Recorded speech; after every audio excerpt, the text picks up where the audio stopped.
बिस्मिल्लाहिर्रहमानिर्रहीम। अस्सलाम वालेकुम। मैं हूं सलमान हैदर। दुआ है परवरदिगार से कि उसने आपको और आपके अहले खाना को अपनी हिफ्ज़ो अमान में रखा हुआ। वाकई जी घबराहट बहुत बढ़ गई है और बल्कि मैं कह रहा हूं कि वो वसवसे भी बहुत ज्यादा बढ़ गए हैं हुकूमती हलकों के बीच में ना।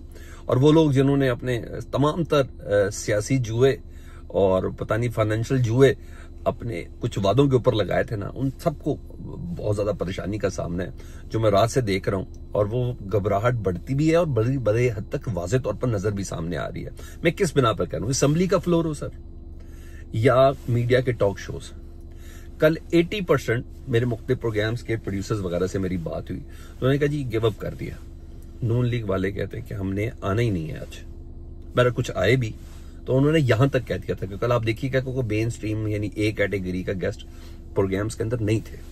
कहा जी हम असेंबली के फ्लोर पे इजलासों के अंदर रही, यहां तक पोजीशन बन चुकी थी। तो चाहे असेंबली का फ्लोर हो चाहे प्राइम टाइम हो, उन सब को काफी मुश्किल थी मुस्लिम लीग नून को। मैंने आपको कल शाम में बताया था कि सब ने इनकार कर दिया और फिर ऐसा ही हुआ शाम के टाइम पे। बहरहाल नून लीग की रहनुमा चाहे असेंबली का फ्लोर हो या जितने भी वो थे, वो इस हैपनिंग को जो कल की हुई है इतने बोंगे अंदाज में डिफेंड कर रहे थे। स्पेशली मौजूदा हुकूमत और एस्टेब्लिशमेंट का जो वन पेज वाला स्टांस जिसको इन्होंने बड़ा मजबूती से पकड़ के रखा है, उस पेज को बड़ी मजबूती से पकड़ के रखा ना, इतने बोंगे अंदाज में उसको डिफेंड कर रहे थे ताकि कोई ऐसा इंप्रेशन ना कहीं से पड़ जाए कि हमारा वन पेज पड़ चुका है या हमारा वन पेज नहीं है।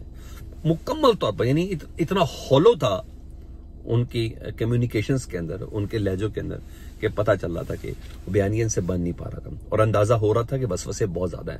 ख्वाजा आसिफ साहब हों, तलाल चौधरी साहब हों, अता तारट साहब हों, इन तमाम की गुफ्तगू में ना घबराहट का अंसर था।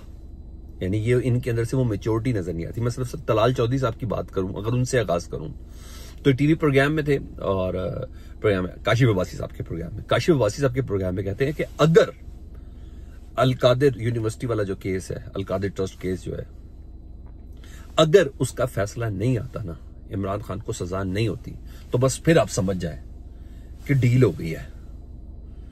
यानी एस्टेब्लिशमेंट और पाकिस्तान तहरीक इंसाफ की फिर डील हो गई है। वो कहते फिर आप समझ जाए।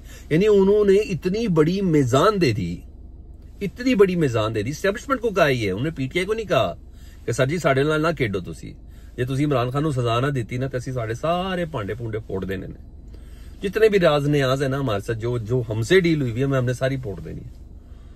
तो उन्होंने कहा अगर ही ना हुई, ये सेनेटर है ना सर कुछ तलाल चौधरी साहब, बड़ी मन्नत मुरादों के बाद सेनेटर बने, उन्होंने तो सीधा कह दिया। उन्होंने कहा अगर अलकादिर केस पे इमरान खान को सजा होनी चाहिए, अगर नहीं तो समझ लें आप डील है। यहां तक उन्होंने बोला। फैसल चौधरी साहब उस प्रोग्राम में थे जो इमरान खान साहब के वकील भी थे, जो कल के रोज अदालत के अंदर भी अपने 10:15 बजे पहुंचे हुए थे, जिनसे मुतल्लिक जज साहब कहते हैं ना वकील पहुंचे, ना बुशरा बीबी पहुंची, ना इमरान खान पहुंचे, ना कोई लवाकिन पहुंचे और कुछ नहीं था। वो कहते हैं मैं उधर मौजूद था। फैसल चौधरी साहब कहते हैं आमतौर पर केस स्टार्ट ही 11 बजे होता है, हमारे वक्त ही 11 बजे का दिया गया था। 11:15 बजे बुशरा बीबी उधर मौजूद थी, 10:15 बजे मैं खुद उधर मौजूद था। तो जज साहब को क्या मौसला पड़ा कि कागज लहरा लो रुके चले गए कि देखे मैंने खत फैसला लिख दिया। देखो कभी जज इस तरह करता है यार, कभी इस तरह करता है, देखे मैंने दस्तखत कर दिए मैं फैसले पे, मगर सुना नहीं सकता क्योंकि इमरान खान साहब नहीं है। इमरान खान साहब 15 फीट दूर थे और लाने की जिम्मेदारी जेल हुकाम की थी उन्हें। बुशरा बीबी 11:15 बजे की थी क्योंकि 11 बजे का टाइम दिया गया था। वो अपने सामान, कपड़े शपड़े, टूथपेस्ट, टूथब्रश, तौलिए बोलिए लेके आई थी कि मुझे तो रहना ही अंदर है। तो ये थी। तो बहरहाल इसका जवाब फैसल चौधरी साहब ने दिया तलाल चौधरी साहब को उसी प्रोग्राम में। वो कहते हैं भाई ये तो बता दो कि डील मांग कौन रहा है। ये जो आप कह रहे हैं ना डील हो रही है, पीटीआई का बयानिया ये है कि बेसिकली एनआरओ हुकूमत मांग रही है, बेसिकली एनआरओ ताकतवर मांग रहे हैं।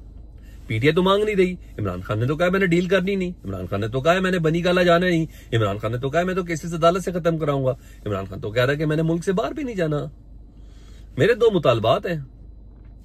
26 नवंबर 9 मई पे आप जुडिशल कमीशन बनाए और जो मेरे अंडर ट्रायल कैदी हैं उनको रिहा करें, मुझे सबसे आखिर में रिहा करना आपने। तो उन्होंने तो कहीं कोई डील की बात ही नहीं की। उन्होंने कहा मुल्क की मईशत के लिए, मुल्क के इस्तेहकाम के लिए हम आपसे बात कर रहे हैं, हमने अपने स्टांस से भी बैक ऑफ हुए हैं। चाहे इसके कि हमें ये पता कि बात आपसे करें लेकिन बात कहीं और हो रही है।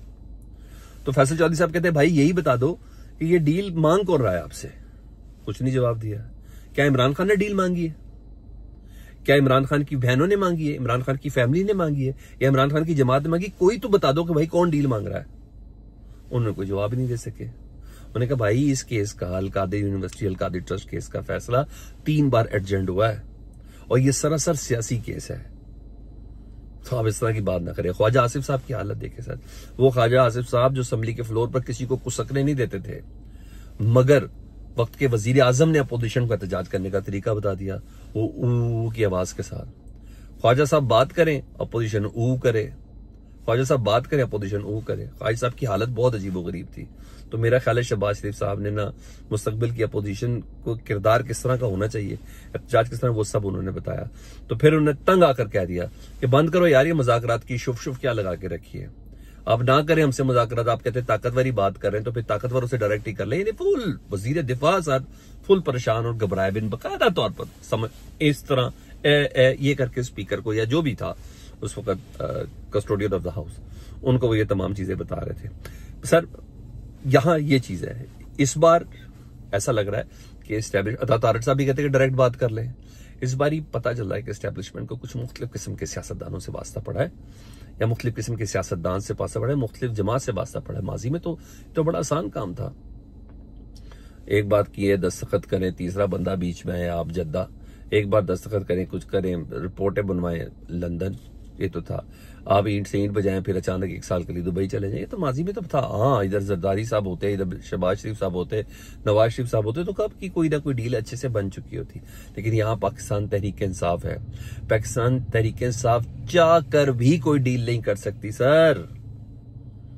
इसमें जिले शाह का खून शामिल हो चुका हुआ है, इसमें बकौल इमरान खान साहब के वो 14-15 बंदे 9 मई के भी शामिल हो चुके हैं, इसमें 26 नवंबर के 14 अफराद शामिल हैं, इसमें गोली क्यों चलाई वाला सवाल भी शामिल है। तो सर जी इस तरह नहीं होना, इन्होंने बहुत मजबूत कर दिया है, बहुत ही ज्यादा मजबूत कर दिया है पाकिस्तान तहरीक इंसाफ को, और ये उस मजबूती है जिसकी वजह से ये है। उधर पेशावर में जो मेरे पास खबर थी वो थी आर्मी चीफ की ना मुलाकात हुई। आर्मी चीफ एक सिक्योरिटी के हवाले से इजलास था, कोरम की सूरत हाल और दीगर तमाम चीजों को देखते हुए ना, तो मोहसिन नकवी साहब उस इजलास में थे। उस इजलास में अली अमीन गंडापुर साहब भी मौजूद थे। तो विजुअल्स बड़े रिच थे, हुकूमत के लिए परेशान होने के लिए वो विजुअल्स भी बहुत काफी थे। इस दाएं तरफ अली अमीन गंडापुर साहब बैठे हैं, बाएं तरफ मोहसिन नकवी साहब बैठे हैं, और बैठे तो उसमें गवर्नर फैसल करीम कुंडी भी थे, KPK की दीगर क़यादत आफ्ताब अहमद शेरपाऊ, अहमद वली खान और ये तमाम मौजूद थे। लेकिन मेरे पास खबर यह है कि अली अमीन गंडापुर साहब से आर्मी चीफ की 1-on-1 मुलाकात विद जी हाँ मोहसिन नकवी साहब की हुई है। ये वो अली अमीन गंडापुर साहब हैं जो 1 दिन पहले इमरान खान साहब से 1.5 घंटा मुलाकात कर चुके हैं।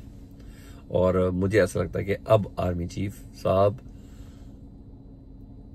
बैकडोर वाले जो मामलात हैं मुज़ाकरात के, उनको अब खुद मॉनिटर कर रहे हैं। पहले नहीं, पहले उस तरह नहीं था, पहले वाया दूसरी तरफ से आ रहा था काम ना, वही उन लोगों की तरफ से काम आ रहा था जो हसन अयूब को खबर देते हैं, जो फैसल वाडा को खबर देते हैं, मेरी बात सुनिएगा, जो मुनीफ फारूक को खबर देते हैं।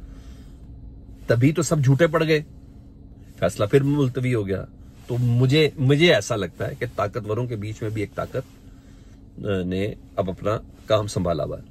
तो ये बड़े विजुअल्स बड़े जबरदस्त थे, और मैं डेफिनेटली कहूंगा कि मौजूदा सिनेरियो में अली अमीन गंडापुर साहब का किरदार बहुत ज्यादा अहम है। ये वाहिद ट्रस्टवर्दी आदमी है इमरान खान साहब का, जो बैकडोर मामलात को भी लेकर चल रहे हैं और फ्रंट डोर को भी लेकर चल रहे हैं। और शायद मैंने बताया कि हुकूमत की परेशानी के लिए ये बात बहुत काफी है। उधर अयाज सादिक साहब ने जो मुज़ाकराती कमेटियों का जो इजलास था PTI का और हुकूमत और उनके इत्तेहादियों का, वो जो 15 जुलाई की डेट थी ना, 15 जनवरी की, उसको 16 जनवरी को तलब कर लिया। 16 जनवरी को ठीक जुमरात 11:30 बजे पार्लियामेंट हाउस के कमेटी रूम में यह इजलास होगा, मुज़ाकराती कमेटी का तीसरा सेशन, जिससे मुतल्लिक इमरान खान साहब ने कहा है कि यह फाइनल सेशन तस्वुर किया जाए अगर आपने जुडिशल कमीशन के हवाले से कोई पेशरफ्त नहीं दिखाई। यानी मतलब अल-कादिर केस का जो फैसला जो जुम्मे को आना, उससे 1 दिन पहले ये इजलास है। ठीक है, हाँ, मुनीफ फारूक साहब जैसे मैं कह रहा हूँ कि सुबकी हुई है ना, नहीं मान सकते, नहीं मानेंगे, कौन बताएगा वो अपना सोर्स। तो वो कहते हैं कि मुज़ाकराती कमेटियों के इजलास के हवाले से, तो उन्होंने कुछ कहा, उन्होंने कहा जज बेचारा ना, अल-कादिर ट्रस्ट केस का जज ना इसलिए नहीं कुछ कर सका, क्या करता वो, देखिए लहरा के बता रहा था कि मैंने फैसला लिखा हुआ है। जज बेचारा क्या करे जब बुशरा बीबी और इमरान खान अदालत में ना आए, हालांकि दोनों 11 बजे मौजूद थे उस जगह पर। बहरहाल सजा तो वैसे भी मुलजिम की मौजूदगी में देना वाजिब नहीं है। ये नवाज शरीफ साहब के साथ हो चुका हुआ है और ये इमरान खान साहब के साथ भी हो चुका तोशाखाना अमन में। तो लेकिन अगलों ने कहा नहीं, तो उसने कहा नहीं, यही चीज़ है। फैसल चौधरी साहब तक भी यही बात कह रहे कि हम 11 बजे का वक्त था तो हम अपनी जगह पर पहुंचे हुए थे। बहरहाल उमर यूब साहब ने कहा कि ये इस तरह की कोर्ट्स कैंगरू कोर्ट्स हैं, ये जो कि हुकूमती वज़रा पहले ही फैसला सुना दे और जज से पहले ही, तो ये कैंगरू कोर्ट से जो काम करें, यानी ताकतवरों के कहने पर फैसले दिए जाते हैं और रोके जाते हैं। हाँ, अली मोहम्मद खान साहब ने जरूर कहा, उन्होंने कहा ये बार बार 190 मिलियन पाउंड केस इसलिए कहते हैं क्योंकि अलकादिर का नाम नहीं ले सकते। अलकादिर यूनिवर्सिटी के केस का नाम लेंगे, अलकादिर का नाम लेंगे तो इनको बताना पड़ेगा कि अलकादिर यूनिवर्सिटी बनी थी, ये ट्रस्ट की यूनिवर्सिटी थी जिसमें सीरत नबी पढ़ाई जानी थी। तो इसलिए वाकई आप 190 मिलियन पाउंड कहते हैं, हम नोट करें, ये हिदायत है वाज़ेह तौर पर। हम कल से 190 मिलियन नहीं कहेंगे, हम अलकादिर ट्रस्ट केस ही कहेंगे। क्या ख्याल है? फीडबैक से मुतल्लिक़ ज़रूर आगाह करें। अपना बहुत ख्याल रखें। अल्लाहुम्मा सल्ली अला मुहम्मद व आले मुहम्मद।